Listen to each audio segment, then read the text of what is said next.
Hello, gorgeous people. Viv going live from York at the new time of 9 o'clock on Wednesdays. I'm probably going to be able to do 9 o'clock on Wednesdays most Wednesdays, but I do sometimes have other things going on, but normally only about 6 times a year when I have my shamanic group that I meet with. But I'll give you all a heads up and do something crazy that day instead. So, I thought I'd talk about why everybody is a miracle. It's been something I've been thinking about recently, just because my lovely now adult son, which is just crazy, has just gone back to college this week, actually on his birthday, bless him. And obviously that's been, hi Joanne, hi Karen. So that's been a thing, firstly, because he's turned into an adult, which is just weird. And that always gets me thinking, because obviously until this time last year he was home educated and had never been to school. And I know that people whose kids have gone like from not being at school to starting in year whatever it is, what do they call it now anyway, reception, that's what they call it. People whose kids have gone to reception, or anyone whose kids gone from say primary to secondary, can be quite a big challenge for people. It's like one of those transition things that I talk about quite a lot. So I thought I'd share firstly a poem and then tell you why I think you're all amazing and everybody's amazing. So this is a poem I wrote quite a long time ago now about home educating basically, and you can either take it as a thoughtful thing, or it can be quite an angry poem. If you listen to it, you could maybe put an angry slant on it. So I just thought I'd share this and then I'll have a bit of a chat. So this is called Human Experience is Not a Test. Can you assess my state of happiness? Can you score it out of 5? Can you really pass or fail a test that tells if you are truly alive? Is joy a quantifiable trait? Can you plot it on a graph? Do you score a special funny point every time you laugh? Is empathy a transferable skill? Can others give feedback, telling you if there are traits in which they think you lack? I don't think you can pass an exam in love or contemplation. I don't think you can get an NVQ in passion or in meditation. Hope cannot be learnt from a book. Grace cannot be easily taught. Peace cannot be summed up in a lesson just because you think it ought. You cannot have a kindness target that everyone must reach. The attainment of gentleness is not something you can teach. The fruits of spirit and soul need space and time to grow. They cannot be cultivated in league tables or seen in tell and show. Spirit cannot be marked and scored even if you wanted to, because human experience is not an exam. Only you can A-star you. So you can tell my poem's already out of date, because obviously with our ever-evolving education system, you now don't get A-stars, you now get A-star stars, and actually they've turned it into, I think A-star star is now a 9, an A-star is an 8, an A is a 7, and B is a 6, just to keep everybody on their toes. But anyway, I just thought I'd share that, because what annoys me is, it's a scary time when people's kids are going to school and moving up, and exams are becoming real, and if your kids have just gone into GCSE years, it becomes a bit like, oh, everything's about testing and all stuff like this.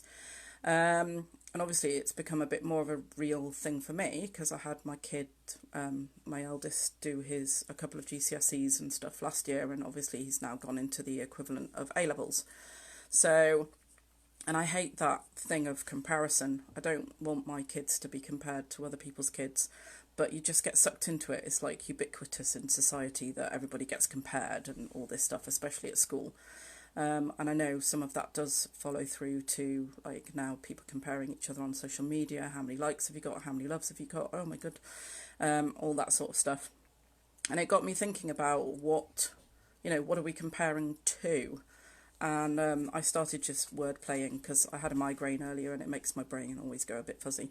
So I was thinking about, what does normal mean? And normal is conforming to a standard, expectation, typical, or usual, or things like that. And I'm like, I don't want my kids to be normal. My kids aren't going to be normal. They come from me and my husband. We're definitely not normal. But what does that even mean? We're all unique. I've got 2 children with me and my husband. We had 2 children. So they come from the same people. They're totally, totally different. And I should imagine most people who've got more than 2 children will tell you exactly the same thing. They're not even slightly the same. They may look a bit like me or whatever, but they're 2 totally different people. And we know people who've got twins, totally different. Everybody's totally different. We're all unique. It's one of the lovely things I like about, if you get the chance to go and see Tim Minchin's Matilda, I think it's still on in London. Loads of the musical stuff in that play is all about the uniqueness. Like you're a miracle. One of the songs is called Miracle, the miracle of you actually being born. The chance of that sperm meeting that egg is just insane.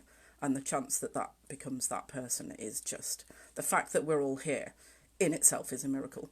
And so I just thought I'd do a bit of wordplay because that's what I'm like, and my brain's a bit like, ooh. So normal. Normal only really makes all level. No one really measures as level. So there you go, acronyms for normal. Nobody wants to be normal. Doesn't even exist. If you split it down, normal, ordinary, regular, routine, mainstream, average, level. That spells normal. Who wants to be any of those things? So I just thought uniqueness. Uniqueness is much better. We're all unique. That's one thing we can all agree on. We're all totally unique. So uniqueness is quite unlike expectations. There you go. There's my acronym for uniqueness. Uniqueness is quite unlike expectations. Unique, now individual. Quintessentially, I can't even say that word. See, brain. I can't say that, but that word, which has got essentially in it. Unlike everyone. So basically, you're all unique. You're all a miracle. You all have your own skills, you all have your own gifts, you should be sharing them with the world because there is no one else like you. So that's what I thought I'd share today with my crazy brain. Somebody tell me how I pronounce quintessentially? No, doesn't matter. See, brain.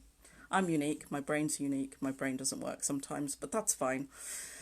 So I just thought I'd share that. Go forth and spread the word that everybody is unique, everybody has their own gifts.